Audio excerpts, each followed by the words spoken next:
bercelak mata, bersilaturahim, mengusap kepala anak yatim, berziarah ke alim ulama, serta membaca kulhu sebanyak 1000 kali.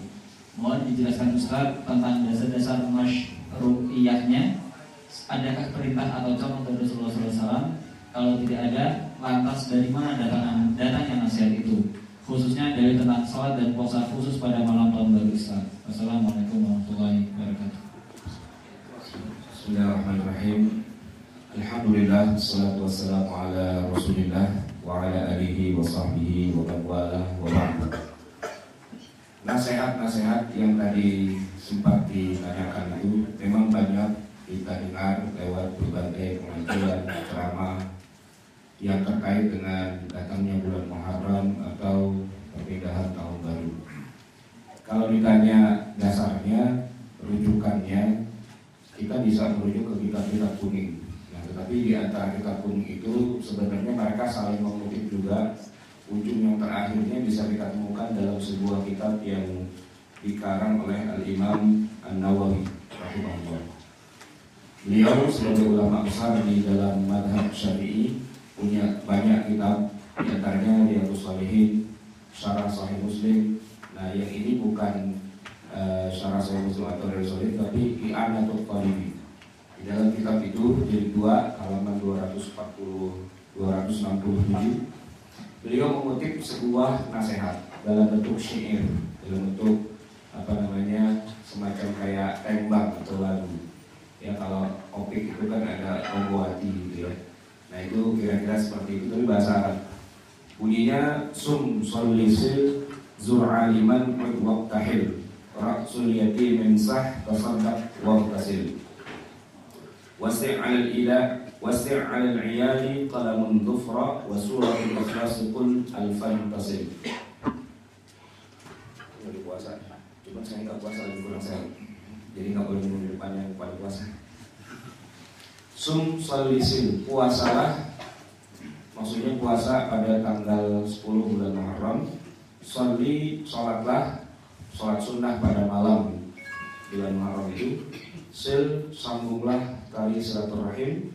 Zur aliman, ziarahilah orang-orang alim, para ulama. Udib, datangilah orang-orang yang sakit. Waqtahil, dan itu pakai celak mata. Ra'sul yatim insah, kepala anak yatim insah, usaplah. Maksudnya sebuah kiasan untuk ya menyantuni lah, bukan cuma diusap-usap doang palanya. Usap-usap dan itu pergi. Kan katanya suruh usap-usap. Dan anak yatim ya anak kecil lah, bukan yang 17 tahun, itu udah lain lagi. Tasaddaq, bersedekahlah, waqtasil, dan mandilah. Wasi' 'alal iyal, dan luaskanlah belanja pada keluarga. Qalamun dhufra, memotong buku. Suratul Ikhlas qul al-fantasil, dan bacalah surat Al-Ikhlas 1000 kali maka akan sampai. Cuma Al-Imam An-Nawawi rahimahullah mengatakan bahwa ini bukan hadis, ini juga bukan apalagi Quran, ini cuma nasihat. Kalau mau dikaitkan dengan perintah Rasulullah tentang 10 Muharram, dari berapa banyak tadi itu, cuma 2 saja yang ada hadisnya langsung dari Rasulullah. Yang pertama puasa, yang kedua meluaskan belanja. Puasa, ada hadis yang diriwayatkan oleh Muslim, Bukhari dan sebagainya. Misalnya afdhalus siyami ba'da Ramadan syahrullahil muharram. Puasa yang paling utama sesudah bulan Ramadan itu adalah puasa pada bulannya Allah, yaitu bulan Muharram. Itu hadis riwayat Muslim. Dan kemudian ada hadis yang lain juga, siyamu yaumi Asyura ahtasibu 'alallahi an yukaffira salatil lati qablahu. Puasa pada hari Asyura, hari ke-10. Asyura itu dari kata asyara, 10. Nah, jadi Asyura, ain, alif, shin, waw, ra, alif, ada hamzahnya di belakang. Jadi bacanya Asyura. Nah, itu ada qalqalah di belakang. Asyura gitu. Artinya hari yang ke-10. Tapi orang Jawa mungkin susah ya untuk mengucapkannya dengan benar, akhirnya jadi suro. Malah lebih terkenal tanggal 10-nya daripada nama bulannya, bulan suro. Bahkan ada film namanya Malam Satu Suro. Suro itu artinya 10. Kalau malam satu suro jadi kalau satu suro. Puasa pada hari Asyura, aku berharap pada Allah, kata Nabi, an yukaffiras sanati allati qablah. Untuk puasa ini bisa menghapuskan dosa-dosa selama 1 tahun sebelumnya. Nah, ini hadis sahih juga diriwayatkan oleh Imam Muslim. Hanya Imam Nawawi mengatakan bahwa ini tidak semua dosa ini bisa kehapus cuma gara-gara puasa sehari. Enak juga ya, apa namanya, berzina, mabok, judi, korup dan sebagainya gitu, bunuh orang. Lalu kemudian puasalah sehari, setahun semua itu hilang. Enggak. Yang hilang itu bukan dosa-dosa besar. Dosa-dosa besar itu butuh taubat. Taubat itu sebuah ritual tersendiri lah. Ada berhenti dulu, menyesal dan sebagainya. Mungkin saya pernah cerita di sini tentang taubat. Nah, yang dihapus dengan puasa hari Asyura ini adalah dosa-dosa kecil. Dosa-dosa kecil di mana kita memang tidak meniatkan untuk melakukannya. Bahkan kita sudah berupaya untuk meninggalkannya, cuma kita nggak mampu karena memang kondisinya seperti ini. Katakanlah misalnya kita kalau di Indonesia kan hampir rata-rata perempuan itu di luar rumah tidak menutup aurat. Kalau kita jalan dari rumah ke kantor udah pasti melihat auratnya orang itu. Bukan kita sengaja, memang mau nggak mau kelihatan. Kalau kita naik motor gitu ya, Pak Bali dari Depok ke sini naik motor, nggak mau lihat aurat ya nunduk aja gitu, nabrak. Nggak nyampe ke kantor dia, karena apa? Mau jaga biar nggak kena maksiat, ya susah. Gitu. Dia harus lihat kanan kiri. Bukannya matanya jelalatan, bukan, tapi emang harus memperhatikan jalanan. Nah, kalau itu dianggap sebagai dosa, semoga dosa-dosa yang seperti itu dihapuskan oleh Allah dengan kita berpuasa pada tanggal 10 bulan Muharram. Ketika Rasulullah SAW tiba di kota Madinah, beliau hijrah. Di Madinah itu banyak orang Yahudi. Ternyata orang Yahudi 10 Muharram puasa juga. Nabi bingung, ada apa kalian puasa? Kata orang-orang Yahudi, hadza yaumu salihin najjallahu fihi Musa wa bani Israil min aduwwihim fasamahu Musa. Kata orang Yahudi di Madinah, ini hari baik, hari mujur yang buat kita, buat orang Yahudi. Karena pada hari ini di zaman dulu Nabi Musa itu diselamatkan oleh Allah dan juga Bani Israel dari orang-orang kafir, dari musuh-musuhnya. Maka Nabi Musa puasa setiap 10 Muharram. Kata Rasulullah, ana ahaqqu bi Musa minkum. Saya lebih berhak atas Nabi Musa daripada kalian. Karena Nabi Musa ini sama Nabi Muhammad kan sama-sama satu perusahaan, satu alma mater gitu kan. Orang-orang Yahudi itu ngakunya doang umat Nabi Musa, tapi kan mereka melawan, bahkan memusuhi Nabi Musa dan sebagainya. Maka Rasulullah bilang, saya akan puasa pada setiap 10 Muharram, dan agar kalian tidak sama dengan orang-orang Yahudi, maka puasalah sehari sebelumnya, yaitu pada hari ke-9 atau hari yang ke-11. Jadi 9, 10 atau 10, 11. Poinnya sebenarnya tanggal 10-nya. Cuma Nabi SAW itu menganjurkan untuk menambahkan 1 hari sebelumnya atau sesudahnya dengan tujuan agar tidak sama dengan orang-orang Yahudi. Nah, yang kedua yang sama juga, yang ada dasarnya juga dari beberapa nasihat tadi itu adalah meluaskan belanja. Ada hadis dari Abi Sa'id Al-Khudri radhiyallahu anhu bahwa Rasulullah bersabda, siapa yang meluaskan belanja pada keluarganya pada hari Asyura, maka Allah akan meluaskan atasnya belanja selama 1 tahun. Jadi hari ini kita yang biasanya makan tahu, tempe, ya agak dinaikin sedikit lah derajatnya gitu. Yang biasanya ambus, nah ini nggak nembus lah. Ambas saya nembus seseorang diangkat gitu.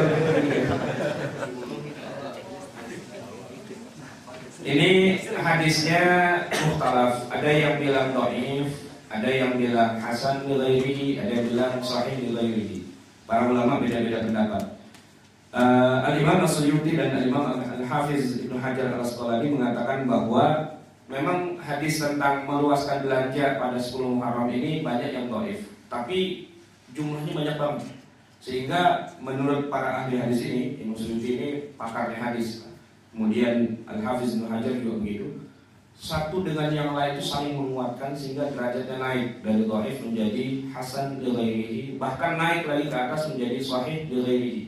Itu istilah-istilah dalam ilmu hadis. Ya intinya ini cuma anjuran, bukan wajib. Siapa yang mau meluaskan belanja pada hari ini, Allah sih menjanjikan akan diluaskan atasnya belanja selama 1 tahun. Rezekinya setahun ke depan itu insya Allah ya naik dikit lah, nggak banyak-banyak sih dikit aja.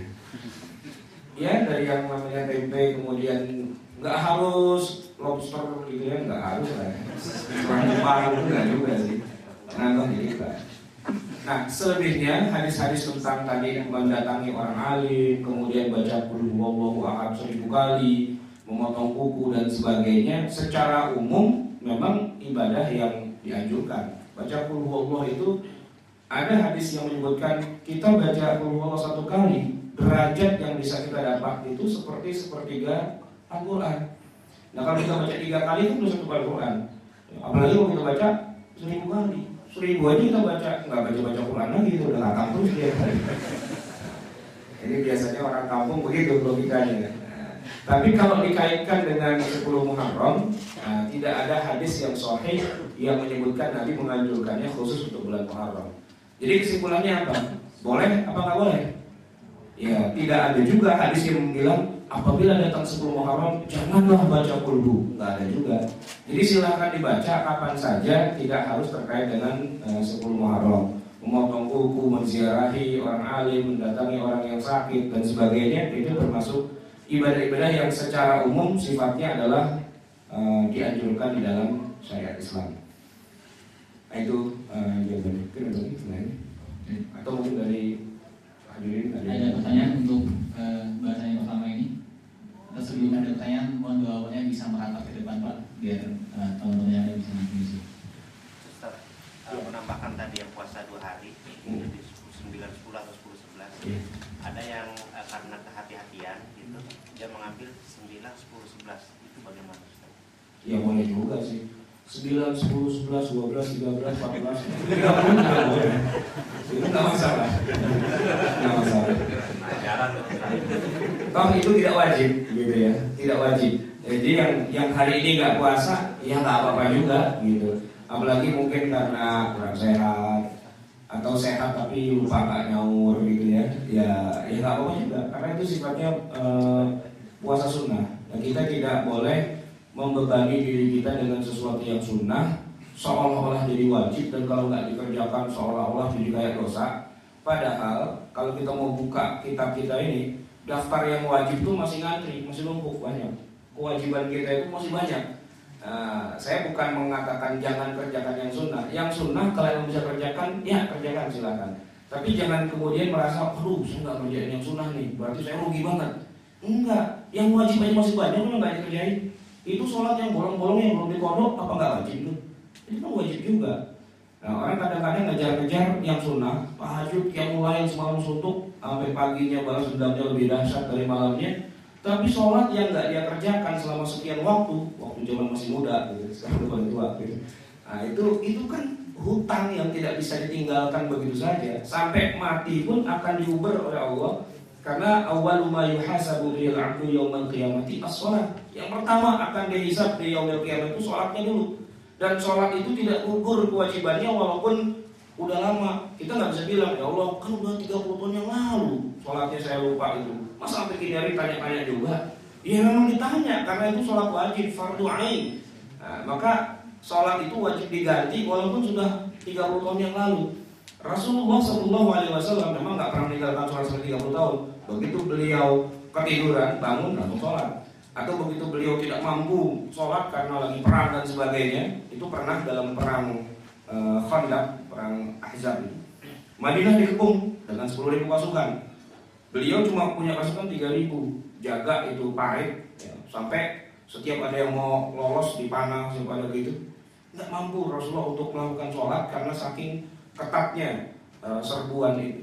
Sampai zuhur, asar, maghrib, isya lewat. Bukan cuma Nabi, semua pasukan.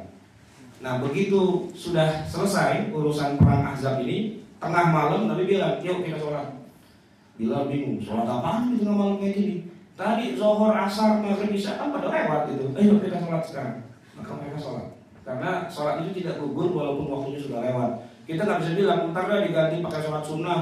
Enak aja, ini kan sholat wajib. Sholat wajib itu tidak bisa diganti dengan sholat sunnah. Ibarat tembok itu bolong gede, kita nggak bisa menambal bolong itu cuma dengan adukan semen, harus ada batu bataknya.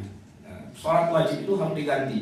Sedangkan sholat sunnah itu sifatnya akan memperindah hasil yang sudah kita tambal tuh dengan semen, dengan aci, dengan cat dan sebagainya. Tapi kita nggak bisa mengganti yang wajib hanya dengan yang sunnah. Kecuali pendapat minoritas sebagian kelompok muslim yang baca bukunya Ibnu Hazm. Itu Ibnu Hazm punya pendapat yang sedikit berbeda.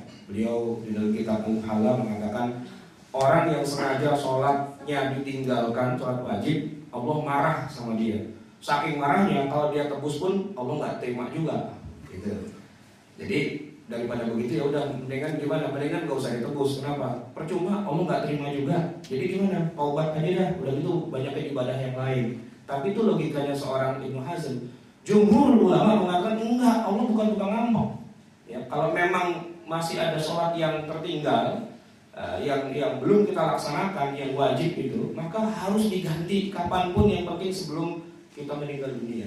Nah, maksud saya puasa yang sunnah, ya kalau emang nggak bisa dikerjakan ya nggak apa-apa lah. Tapi yang wajib-wajib, puasa Ramadan kemarin mungkin ada yang lewat, nah itu yang harus diubah sebenarnya sebelum Israel datang duluan kepada kita. Oke? Lanjutan dari Ya. tadi. Nah, kasusnya sekarang nih, taruhlah misalnya kita balik 30 tahun yang lalu. Terus ada yang ini kira-kira lupa gitu, Ustaz. Gimana tuh? Sholatnya ada yang lewat nggak ya gitu? Itu gimana, Ustaz? Gini, jadi kalau kita punya asumsi bahwa kayaknya ada yang lupa gitu, ya maka kemudian kita harus menghitung-hitung kita sendiri. Hasibu anfusakum. Ya. Yang namanya muhasabah itu bukannya kita ngumpul rame-rame terus ada ustadznya yang wah ini kita merenung gitu, tuh pada nangis-nangis lampunya dimatiin, itu mah drama gitu. Yang namanya hasibu muhasabah itu kita mikir dulu, dari saya balik itu sampai gini hari ada nggak ya yang bolong tuh sholat saya. Nah itu yang mesti kita ingat-ingat. Katakanlah misalnya dulu kena bandel ke SMA misalnya gitu, nggak sholat dan sebagainya, udahlah bismillah sebulan nih anggap bolong sebulan, ya udah kita ganti tuh sehari 5 waktu, 30 hari 30 kali 5 itu berapa? 150 waktu. Gimana gantinya? Ya boleh dicicil, boleh bayar tunai, terserah. Kalau mau bayar tunai, kerjain tuh 150 waktu dalam sehari tunai gitu. Tapi kalau mau yang ya cicil juga ada, karena sebulan berarti gantinya selama sebulan. Setiap kami sholat zuhur lagi, setiap kami sholat asar lagi, dan seterusnya. Khusus buat itu para wanita. Mungkin karena kurang teliti, sering terjadi meninggalkan sholat dengan sengaja, tapi karena nggak tahu. Contoh, jam 12 masuk waktu zuhur, belum sempat sholat zuhur, baru jam 12.10 tiba-tiba dapat haid. Nah, 10 menit itu sudah wajib buat dia untuk melakukan sholat fardu. Tapi kalau dia mau sholat, ya udah haid, wajib sholat nggak? Wajib, cuman nggak bisa sholat. Terus kapan sholatnya? Tunggu 7 hari lagi, begitu suci, bersih. Nah yang tadi itu utang dibayar.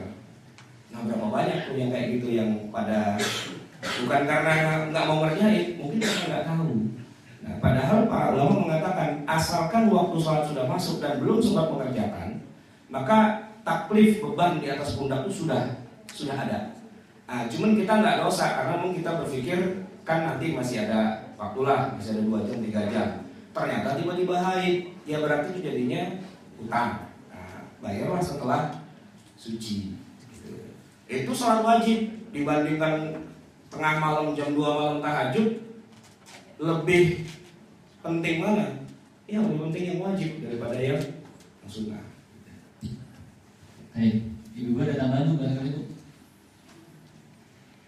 Ada ya, kelanjutan pertanyaannya tentang hukum merayakan tahun baru Masehi. Ustaz Ahmad yang terhormat, menjelang tahun baru Masehi banyak umat Islam yang ikut merayakannya, padahal perayaan tahun baru hanya dilakukan oleh umat Nasrani. Pertanyaan saya, bagaimanakah hukumnya merayakan tahun baru ataupun merayakan hari-hari yang lain seperti ulang tahun dan Maulid? Iya, malam tahun baru Masehi ini memang para ulama beda-beda pendapat. Kalau kita buka literatur, sebagian ulama itu mengharamkan kita umat Islam ikut-ikutan merayakan tahun baru. Tapi sebagian lagi mengatakan enggak apa-apa, tergantung dari niat dan caranya. Nah, yang mengharamkan dan yang tidak mengharamkan seperti apa dalilnya, dasarnya kita coba persingkat. Yang bilang haram, dia punya dalil begini. Aslinya perayaan tahun baru Masehi itu adalah memang ritual ibadah agama. Bukan agama Kristen, tapi agama kuno yang ada di Eropa, agama paganis penyembah berhala. Ya, dewa-dewa Yunani, Romawi, seperti itulah. Mereka itu memang ibadahnya setiap awal tahun perayaan. Nah, maka kenapa jadi haram menurut mereka yang mengharamkan? Karena man tasyabbaha biqaumin fahuwa minhum. Siapa yang menyerupai ritual ibadah satu kaum, maka dia termasuk kaum itu. Maka kita diharamkan oleh Islam merayakan tahun baru Masehi. Tapi kelompok ulama yang mengatakan halal menjawab begini, kalau memang kita niat. Tapi kalau kita nggak niat, karena kebetulan tanggal 1 Januari memang tanggal merah, dan hari itu kita melakukan berbagai macam kegiatan yang ya bolehlah rekreasi, kemudian kita ada pertunjukan seni apa dan sebagainya, yang sama sekali nggak meniatkan untuk meniru-niru agama lain. Masa jadi nggak boleh ya kita melakukan kegiatan tertentu? Saya kasih contoh misalnya begini, hari Waisak itu atau hari Nyepi itu kan tanggal berapa itu biasanya? Ya pokoknya Nyepi itu kan agamanya ritual agama orang Hindu di Bali. Yang Nyepi itu kan yang orang di Bali saja. Tapi karena itu tanggal merah nasional, kita pun yang Muslim, bahkan yang mayoritas ikut libur juga hari itu. Nah, kalau kita ikut libur pada hari raya Nyepi, apakah kita bisa divonis bahwa kita sedang merayakan Nyepi juga? Jawabannya kan enggak. Lalu kenapa kita jalan-jalan pada tanggal merah itu? Ya karena tanggal merah. Bukan karena Nyepinya, tapi karena tanggal merahnya. Dan ini kesempatan kita untuk mengadakan kegiatan ini, itu, ada bazar, ada apa dan sebagainya. Ini karena apa? Karena tanggal merah. Tanggal merahnya karena apa? Karena Nyepi. Nah, kita berlindung di balik tanggal merahnya, bukan Nyepinya. Begitu juga tahun baru. Orang Eropa sana mau merayakan itu agama mereka, itu urusan mereka. Tapi di Indonesia tanggal 1 Januari tanggal merah. Dan kita memanfaatkannya untuk kegiatan yang positif. Kenapa jadi nggak boleh? Gitu. Nah, jadi apa yang dikatakan haram dijawab dengan hal yang sekiranya menghalalkan. Tapi yang mengharamkan kemudian mengambil lagi dasar yang kedua. Dasar yang kedua adalah kalian memang tidak niat untuk melaksanakan atau mengikuti ibadahnya orang kafir. Tapi lihatlah realitasnya. Pada malam tahun baru Masehi itu kebanyakannya orang merayakannya dengan cara yang tidak sesuai dengan syariat Islam, dengan cara berzina, mabuk-mabukan, campur-campur laki-laki dan perempuan, bahkan menghambur-hamburkan uang dengan kembang api dan sebagainya, pesta-pesta dan sebagainya. Bukankah itu semua adalah perbuatan maksiat? Gitu. Nah, maka kemudian dijawab oleh yang menghalalkan, yaitu kan mereka, lah kita kan enggak. Orang kita ngadain bazar kok, kita ngadakan sunatan massal kok, kita ngadakan apa yang positif-positif, bahkan kita mengadakan mahbid, kita mengadakan zikir bersama, majelis zikir dan sebagainya, dan tempatnya bahkan di masjid. Kalau itu kita qiyamul, kita baca Quran, kita tahajud, kita tafakur dan sebagainya. Masa nggak boleh? Kalau yang di Ancol di mana yang aneh-aneh begitu, oke lah itu dikatakan haram. Tapi yang kita lakukan ini kan di masjid, tahajud loh, qiyamul lail, masa nggak boleh? Nah, yang mengatakan haram balik lagi. Nah, justru itu kan malah bid'ah. Kan Nabi nggak pernah memerintahkannya. Ya. Kan Nabi nggak pernah memerintahkannya. Mana ada perintah dari Nabi kalau mau tahun baru Masehi maka lakukanlah tahajud qiyamul lail. Kan nggak ada dasarnya. Nah, seperti itu. Jadi ini memang perbedaan pendapat yang nggak selesai-selesai. Tapi intinya, kalau memang niatnya bukan untuk mengikuti orang kafir, yang kedua caranya pun juga bukan dengan cara yang maksiat. Yang ketiga, niat melaksanakannya bukan ritual ibadah yang kita khususkan untuk seolah-olah itu bagian dari ibadah Islam. Ya kita silaturahim, kita rekreasi atau kita melakukan hal yang halal dan tidak ada kaitannya dengan ritual ibadah tertentu. It's okay, kan nggak ada masalah sebenarnya. Sebab kalau kita misalnya bikin pengajian di masjid dikatakan bid'ah, maka hari ini kita begini juga ya bid'ah juga sebenarnya. Karena Nabi nggak pernah mengatakan setiap kami sholat zuhur hari Kamis maka lakukanlah pengajian di kantor XL. Kita nggak bisa mengatakan itu dikit-dikit bid'ah, dikit-dikit bid'ah. Jadi intinya melakukan aktivitas di malam tahun baru atau tahun baru Masehi itu bukannya otomatis tidak boleh. Yang penting niatnya bukan untuk mengikuti agama mereka. Yang kedua, niatnya bukan, caranya bukan dengan cara-cara yang maksiat. Yang ketiga, jangan sampai, ini poinnya ya, ketiga, jangan sampai kita membuat ritual ibadah baru seolah-olah malam itu dikhususkan ada ibadah tertentu yang kita ciptakan sebagai bid'ah baru di dalam syariat Islam. Jadi lakukanlah kegiatan yang sifatnya umum tapi bermanfaat dan tidak menghambur-hamburkan uang. Kalau saya biasanya tidur lebih awal. Namun untuk yang tadi ulang tahun mobil, ulang tahun begitu juga. Jadi kalau ulang tahun sebenarnya Nabi SAW itu juga sering mengingat-ingat ulang tahunnya beliau. Tapi bukan ulang tahun ya, ulang hari. Maksudnya setiap hari Senin beliau biasa puasa. Tapi ditanya, ya Rasulullah ada apa kalau Senin puasa? Nah, Nabi memberikan dua jawaban. Setiap hari Senin amal-amal itu dilaporkan ke langit. Hari Senin dan hari Kamis. Maka aku sangat suka kalau amal-amalku lagi dilaporkan itu aku dalam keadaan puasa. Yang kedua, karena aku lahir di hari Senin. Nah, apakah kemudian kalau tiap kita lahir itu lahirnya hari Minggu, tiap hari Minggu kita puasa? Nah, itu enggak juga sih gitu ya. Tapi kalau kita lihat salah satu asbabul wurud kenapa ada puasa Senin Kamis, karena hari Senin itu selain itu dilaporkan amal-amal, Rasulullah itu lahirnya hari Senin. Nah, tetapi ulang tahun dalam arti pakai lilin dan sebagainya, memang gaya itu sebenarnya gaya orang Eropa dan lilin dan sebagainya memang majusi aslinya. Maka saya sih menganjurkan sebaiknya jangan dibiasakan. Artinya jangan dijadikan sebagai wah kalau enggak kayaknya gimana gitu. Itu pertama. Yang kedua, kalaupun kita mau berulang tahun, upayakan ulang tahunnya digunakan bulan-bulan Hijriah. Karena salah satu bentuk penjajahan Barat terhadap dunia Islam itu adalah menerapkan sistem kalender Masehi itu sendiri. Bahkan mungkin di antara kita juga jarang yang tahu kita lahir bulan apa, Muharram atau Safar apa. Kalau bulan-bulan yang umumnya mungkin kita hafal, tapi kalau yang Hijriahnya nggak hafal. Padahal secara syar'i ini ada kaitannya. Jadi misalnya begini, di dalam fikih seorang wanita anak kecil ya, anak wanita yang belum berusia 9 tahun, kalau dia mengeluarkan darah seperti darah haid, kayak orang haid ya, tapi dia belum berusia 9 tahun, maka dianggap belum haid. Darah itu adalah darah istihadah namanya. Jadi tidak dia belum wajib sholat, belum wajib puasa dan sebagainya. Syaratnya dia belum mencapai usia 9 tahun. Nah, usia 9 tahunnya itu hitungan kalender Komariah apa Syamsiyah? Komariah. Nah gitu, ini penting. Jadi kita ketika umur berapa? 63 gitu misalnya ya, umur 63. Kan Nabi meninggal usia 63. Salah. Nabi itu meninggal bukan usia 63, 61. Nah biasanya 63. Yang 63 itu pakai hitungan Hijriah.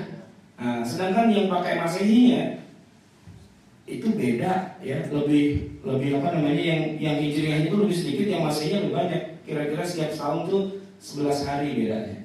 Jadi setelah berputar selama 30 tahun itu beda 1 tahun. Nah, kalau 63 itu udah beda 2 tahun kira-kira. Jadi Nabi itu meninggal di usia 61 tahun dengan hitungan Masehi, 63 tahun dengan hitungan Hijriah. Nah kita gitu juga nih, yang umur 30 gitu jangan sampai 30, 31 sebenarnya.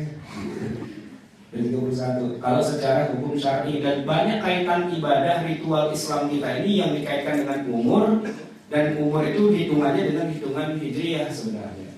Maka kalaupun misalnya mau menghidupkan, sekarang saya usianya sekian, hitunglah dengan hitungan hijriah.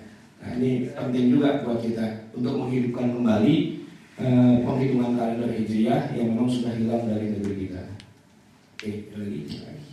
Ada yang tanya sebelum dilanjutkan ke bahasan selanjutnya? Baik, Mas, silakan. Assalamualaikum Pak Ustadz. Ya, masalah. Ada dua pertanyaan. Yang pertama, bagaimana kalau orangnya itu puasanya biasanya Senin Kamis, kebetulan Asyura inilah jatuhnya di hari Kamis. Apakah dia wajib juga puasa sesudahnya? Ingat dia niatnya awalnya puasa Senin Kamis, tapi kebetulan hari Kamis ini jatuh juga bersamaan dengan Asyura. Apakah dia harus juga mengerjakan setelahnya? Mengingat dia juga puasa pada tanggal 10-nya atau sebelumnya? Itu yang pertama. Yang kedua, apakah hari Asyura ini terkait dengan wafatnya Sayyidina Husain? Mengingat dan apakah orang-orang yang apakah diperbolehkan orang-orang yang melakukan pemukulan diri di sebagian umat Muslim, sebagian umat Islam, apakah itu diperbolehkan? Mengingat di satu sisi juga menyakiti diri sendiri itu sebenarnya haram. Demikian Ustaz, terima kasih. Nah kalau hari ini betul hari Kamis dan jatuhnya 10 Muharram, ya itu pahalanya dua. Satu pahala puasa niat 10 Muharram, dan yang kedua pahala keberkahan berpuasa di hari Kamis. Nah, dapat double karena memang Nabi puasa di hari Senin atau Kamis itu ngejar harinya, karena di hari itulah updating amal-amal kita itu di upload gitu ya.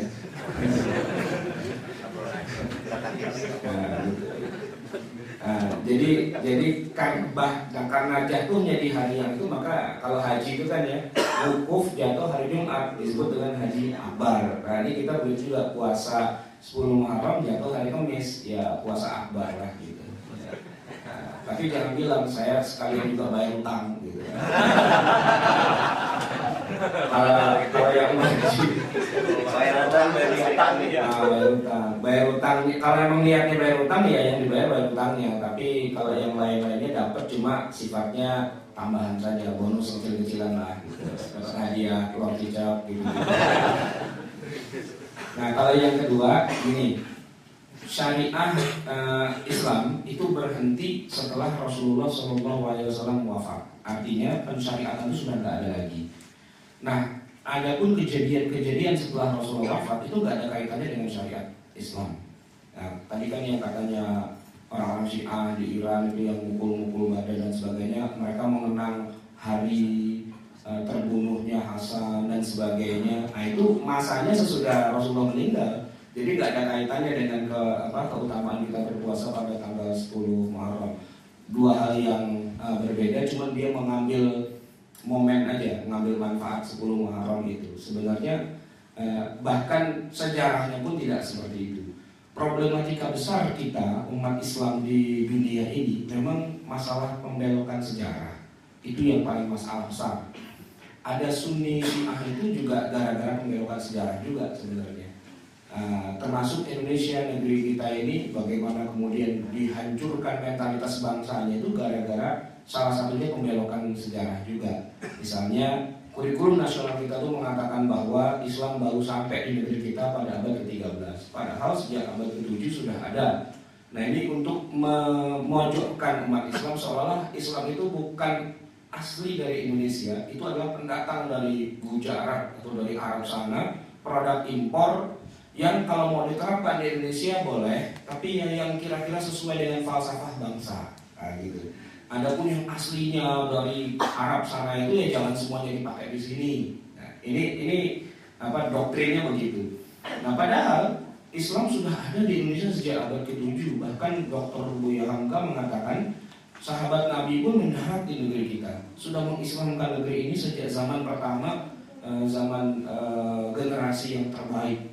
Nah ini kan sejarah yang diputar balikkan sedemikian rupa sehingga rusaklah cara berpikir masyarakat kita. Tadi begitu juga Syiah.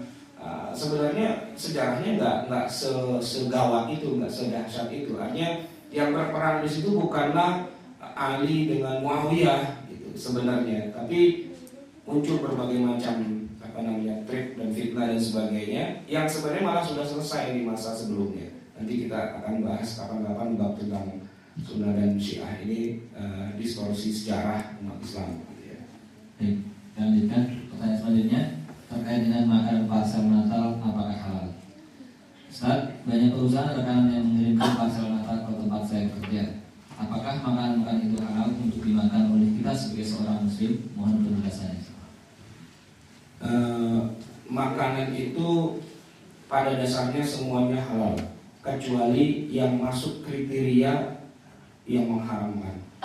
Nah, bahwa makanan itu dimiliki oleh orang kafir itu bukan kriteria keharaman. Jadi yang membuat makanan itu haram bukan yang punya siapa, orang kafir, oh berarti haram, enggak. Jadi yang membuat makanan itu haram diantaranya adalah kalau makanan itu mengandung najis, itu berarti haram. Makanan itu memabukkan, makanan atau minuman ya. Makanan itu madarat, merusak tubuh manusia atau meracuni sampai meninggal dan sebagainya, itu jelas haram. Nah, kalau termasuk dari jenis hewan, kalau disembelihnya niatnya bukan karena Allah, itu pun haram. Walaupun nyembelihnya benar, tapi niat waktu nyembelihnya ini buat dikasih ke Sang Hyang Widi dan sebagainya, nah itu niatnya nggak benar. Maka hewan ini hukumnya bangkai dalam syariat Islam. Jadi bangkai itu bukan cuma ayam ketabrak truk lalu kemudian kita makan, itu bangkai juga. Tapi yang disembelih dengan benar, kalau niatnya itu untuk misalnya kebo yang kita potong itu niatnya kepalanya buat jembatan, itu kalau kita besok bikin jembatan layang di situ kita lihat tuh ada yang makan kepala kebo, nah itu kalau ada yang makan kepala kebo lalu kita dikasih daging kebonya, nah itu hukumnya haram. Karena apa? Niatnya untuk persembahan kepada penunggunya, penunggu dari tempat-tempat itu kan biasalah itu orang-orang yang masih suka dengan kemusyrikan itu suka percaya dengan hal seperti itu. Tapi bahwa nasi ya kemudian buah-buahan dan sebagainya yang zatnya halal dimiliki oleh orang Kristen lalu dia menghadiahkan kepada seorang muslim, sah, tidak ada masalah. Bahkan di dalam syariat Islam tubuh seorang kafir itu tidak najis. Walaupun ada ayat bunyinya innamal musyrikuna najasun, sungguhnya orang-orang musyrik itu najis. Tapi najis yang dimaksud dalam ayat ini, para mufassir mengatakan bukan najis secara ain, bukan najis secara fisik, tapi najis secara nilai.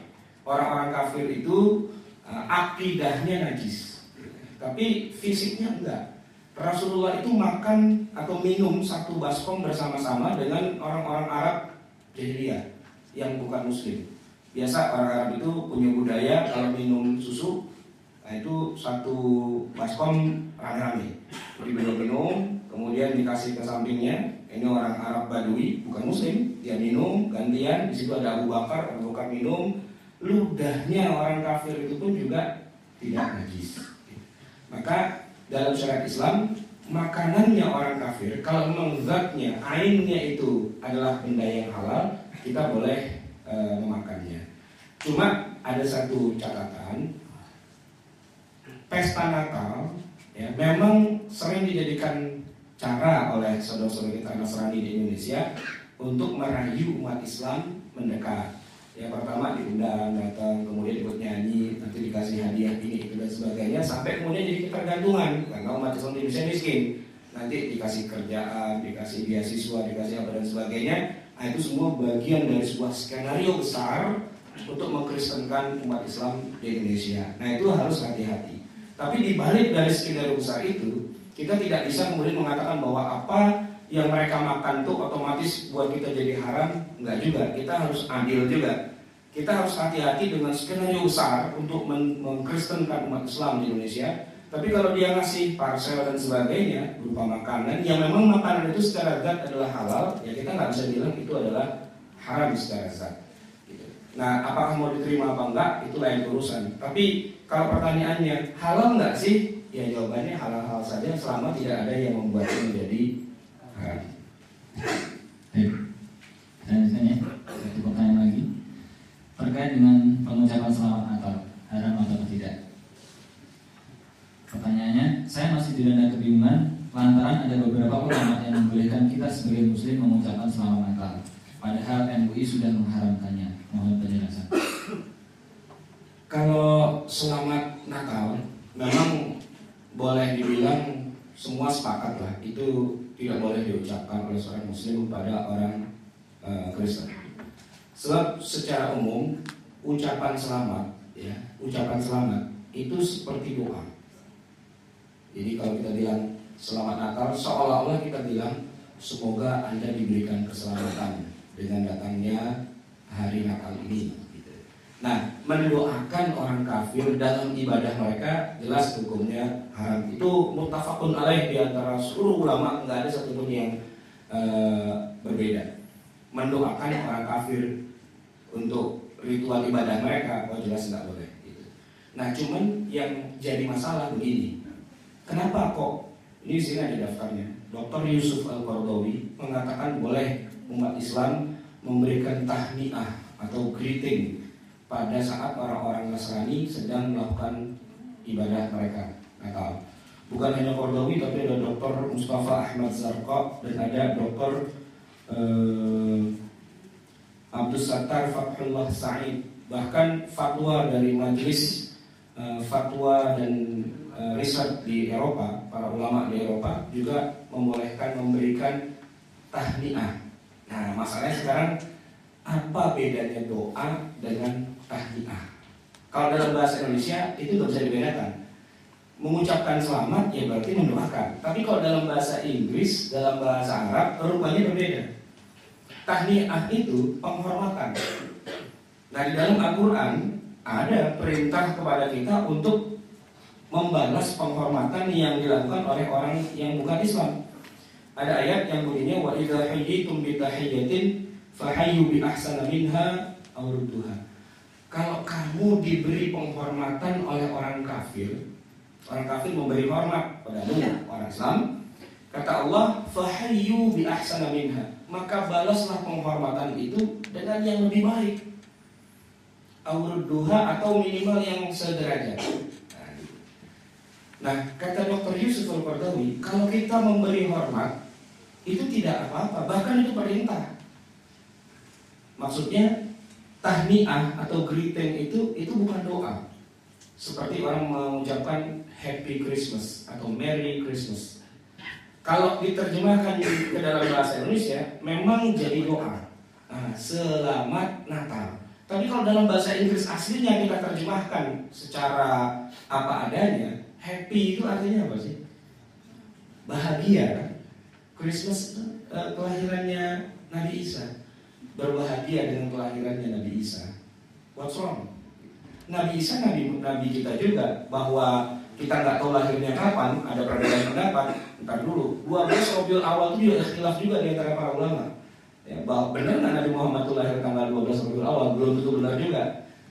Nah, tapi yang jadi masalah adalah kita tidak setuju mereka menuhankan Nabi Isa. Tapi bahwa mereka sedang merayakan hari ibadah mereka, dan kemudian kita bilang kami sebagai Muslim menghormati agama kalian yang sedang melaksanakan ritual ibadah, itu nggak ada masalah. Dengan ucapan Merry Christmas, Happy Christmas dan sebagainya.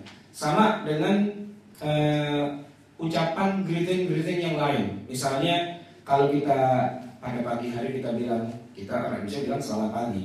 Tapi orang Barat itu kan nggak bilang selamat, bilangnya good morning. Good itu artinya apa?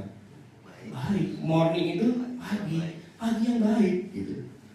Kita punya teman bule, kita bilang good morning, ngedoain nggak? Enggak, kita cuma bilang pagi yang baik, pagi yang cerah, pagi yang indah, gitu kan? Beda dengan bilang selamat pagi, sir, gitu. Selamat pagi, ya kita udah ngedoain semoga Anda di pagi hari ini mendapatkan keselamatan. Malah haram hukumnya kalau kita bilang selamat pagi kalau orang kafir.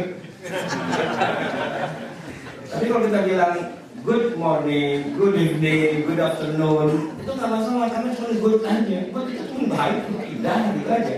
Tapi kalau kita bilang selamat, malah kita ngedoain. Nah, cuma lucunya di Indonesia kalau selamat Natal itu haram, selamat pagi nggak haram. Nah, gitu. Padahal kita ngedoain juga sebenarnya. Maka di situ poinnya. Mendoakan orang kafir itu haram, tapi memberikan ucapan penghormatan atau greeting atau tahniah dalam bahasa Arab itu tidak diharamkan. Maka Qardawi itu bukan menghalalkan selamat Natal, tapi memberikan tahniah. Yang dalam bahasa Arab bunyinya cuma begini, Aidun Sa'id. Aidun Sa'id. Aid itu hari raya, Sa'id berbahagia. Hari raya yang berbahagia. Udah, that's enough. Nggak ada doa, nggak ada apa dan sebagainya. Seperti juga di Idul Fitri, kalau kita kan di Indonesia, selamat hari raya Idul Fitri, mohon maaf lahir dan batin, gitu ya. Nah, kalau minal aidin wal faizin, gitu. Bahkan kadang-kadang minal aidin wal faizin seolah-olah artinya mohon maaf lahir dan batin, gitu. Karena udah satu bagian. Bahkan kalau belum salaman, waduh, kita belum minal aidin nih, minal aidin. Seolah-olah minal aidin itu artinya salaman atau minta maaf. Karena minal aidin artinya apa? Gitu, nggak ada kaitannya. Di dalam di dalam bahasa Arab, kalau kita mengucapkan tahniah dalam Idul Fitri, ya kita bilang Idul Sa'id, Id Mubarak, Id yang diberkahi, Id yang berbahagia, gitu. Begitu, tidak ada doa di situ. Kalaupun ada doa, ya nanti ngambilnya dari hadis Nabi, taqabbalallahu minna wa minkum dan seterusnya. Tapi greeting itu sebenarnya tidak ada masalah. Nah, bahkan Dr. Yusuf Al-Qardawi mengatakan kalau kita memberi hadiah sebagai bentuk penghormatan kita kepada orang kafir, itu pun tidak masalah. Seperti Rasulullah sering menyembelih hewan, ya, kambing gitu. Kemudian beliau pesan pada istrinya, nanti kambing ini tolong bagi-bagikan sebagai hadiah kepada tetangga kanan kiri. Nah, Aisyah kemudian membagikan daging kambing itu.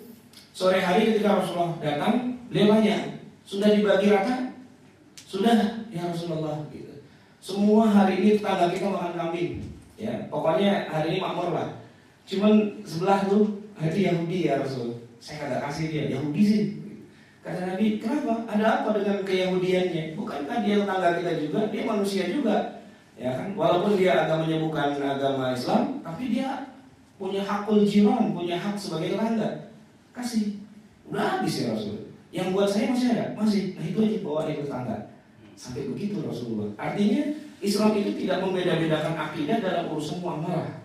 Nah, sampai Rasulullah pun ketika beliau hijrah dari Mekah ke Madinah, kenapa beliau datangnya itu paling belakang, paling telat? Salah satunya karena di tangan Nabi itu masih banyak harta benda milik orang kafir yang dititipkan oleh yang punya. Jadi orang kafir ini lucu, Abu Jahal, Abu Sufyan, Abu Lahab, macam-macam Abu di sana. itu mereka memusuhi Nabi. Ya, pokoknya Nabi Muhammad sampai dikatakan orang gila, bahkan dikatakan penyihir, dikatakan ada 4 kalau nggak salah itu ya, orang gila, penyihir, macam-macam lah gitu. Karena nggak suka dengan akidah yang diajarkan Nabi Muhammad. Tapi kalau ditanya kepada para pemimpin Quraisy itu, bagaimana dengan sifat keamanahan dari Muhammad? Apakah dia orang yang bisa dipercaya? Mereka bilang, iya. Mazala aminan, dia tetap orang al-amin di antara kita semua. Buktinya, nih semua harta benda kita titipin sama Muhammad. Kita musuhin dia, tapi duit kita titipin sama dia. Lucu, gitu kan? Harta benda, emas apa segala macam itu, mereka nggak simpan di rumah, mereka simpan di tempatnya Muhammad. Tapi mereka musuhin Nabi Muhammad. Nah, ketika Nabi Muhammad mau hijrah, beliau juga nggak ngambil kesempatan dalam kesempitan, ngomong di rumah gua aja semua aja. Enggak juga gitu. Hijrah jadi profesional gitu ya, fair play lah permainannya ini. Jadi beliau sebelum berangkat hijrah bilang, ya siapa yang punya harta yang dititipkan ke saya ambil. Nah gitu, balikin satu-satu, balikin dulu semua. Sudah habis, barulah kemudian Rasulullah berangkat hijrah. Walaupun beliau berangkatnya diam-diam, tapi selama itu beliau mau membalikan dulu. Ini amanah, gitu. Walaupun kepada orang kafir yang menyakiti beliau. Nah begitu juga kita dalam hal bertetangga, berteman, punya atasan dan sebagainya. Mungkin dia bukan Muslim, oke. Kewajiban kita hanya menyampaikan bahwa ini Islam, gitu. Kalau kamu mau masuk Islam, wah saya senang banget. Tapi kalau nggak mau masuk, nggak apa-apa juga. Kebetulan saya punya coklat nih, bagi, makan bareng-bareng, nggak masalah. Begitu juga ketika dia lagi senang-senang, anaknya lahir dan sebagainya gitu. Wah anak saya lahir gini, terus makan-makan yuk, ya yuk. Selama makanannya bukan yang haram buat kita, oke aja. Jadi kata Dr. Yusuf, beliau kan begini. Dr. Yusuf Al-Qardawi ini ulama besar dari Mesir, keluaran Al-Azhar. Sekarang jadi mufti negara Qatar, di Qatar, tapi anak-anak beliau itu doktornya di Amerika dan di Inggris. Nah, anak-anak beliau ini tinggalnya di negeri kafir yang minoritas Muslim. Setiap hari bermuamalah, bermuayasah dengan orang-orang kafir. Bagaimana caranya menjadi seorang Muslim yang baik di negeri yang kafir? Nah, kan sering terjadi diskusi antara ayah dengan anak, dan dia memberikan solusi-solusi bahwa pada dasarnya Islam tidak memusuhi orang kafir itu. Tapi ada batasan-batasan. Kita nggak boleh menghadiri Natal. Ya, jelas. Ini ibadahnya mereka. Tapi kita boleh masuk ke dalam rumah ibadah mereka. Asalkan di dalam rumah ibadah itu sedang tidak dilakukan ritual ibadah. Ritual ibadah kita nggak boleh masuk. Tapi tempat ibadahnya saja kalau pas lagi kosong, silakan. Maka kalau kita jalan-jalan ke Borobudur, ke Bali, kita datang ke pura, ke candi dan sebagainya boleh. Tapi kalau Borobudur itu lagi ada hari apa itu yang banyak orang gundul-gundul itu Waisak ya. Nah, kita nggak boleh masuk. Kenapa? Nah, itu lagi ritual ibadah mereka. Kita di luar aja. Gitu. Nah, kita nonton aja dari jauh lah. Tapi kalau lagi kosong nggak ada peribadatan dan sebagainya, kita boleh masuk. Rasulullah itu masuk ke dalam gereja. Pernah nggak dengar Rasulullah masuk ke dalam gereja? Di mana? Kapan? Waktu Isra Mi'raj. Kan Nabi Muhammad itu berangkat dari Masjidil Haram ke Masjidil Aqsa. Saya tanya, udah jadi masjid belum saat itu? Kan belum, itu masih jadi tempat ibadahnya orang Kristen. Sebab waktu Nabi Isra dari Mekah ke Masjidil Aqsa itu masih periode Mekah. Ya. Jangankan Masjidil Aqsa, Madinah aja belum jadi negeri Islam. Mekah saja baru beberapa orang aja yang. Nah, Rasulullah berangkat ke Masjidil Aqsa. Memang namanya di Quran disebut Masjidil Aqsa, tapi hakikatnya, realitasnya di sana itu tempat ibadah orang Kristen yang kita sebut dengan istilah gereja. Rasulullah di gereja dan sholat bersama dengan para nabi di situ, di dalam gereja itu sebelum beliau naik ke Sidratul Muntaha. Artinya boleh, cuman yang nggak boleh adalah ritual ibadah mereka, kita nggak boleh ikutin. Maka Majelis Ulama Indonesia sebenarnya tingkat pusat itu belum pernah mengeluarkan fatwa haramnya mengucapkan selamat Natal. Yang mereka keluarkan adalah tahun 71 di zamannya Profesor Dr. Buya Hamka, larangan mengadakan Natal bersama. Nah, itu yang nggak boleh.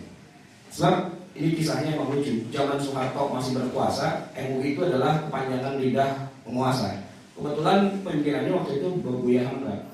Soeharto pengen mencampur aduk lah, biasa orang Jawa ini kan sinkretisme, Islam, Kristen semua dicampur-campur jadi satu, di mix begitu. Maka dia minta kepada Majelis Ulama tolong bikinkan fatwa yang membolehkan orang Islam ikut hadir dalam perayaan Natal bersama.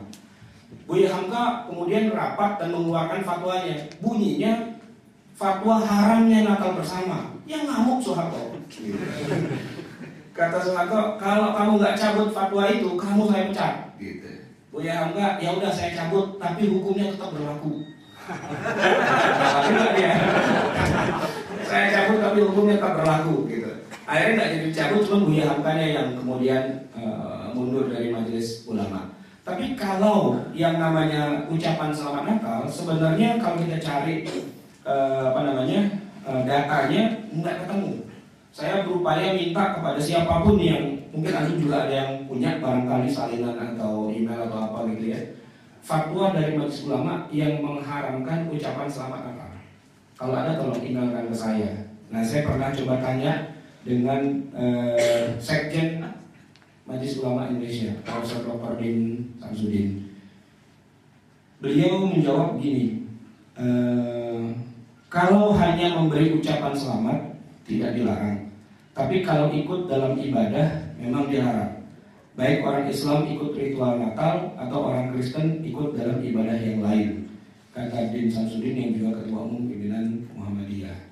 Mungkin kalau ada yang punya salinannya atau apanya gitu, tolong emailkan ke email saya ustsarwat@yahoo.com 9 huruf ustsarwat@yahoo.com.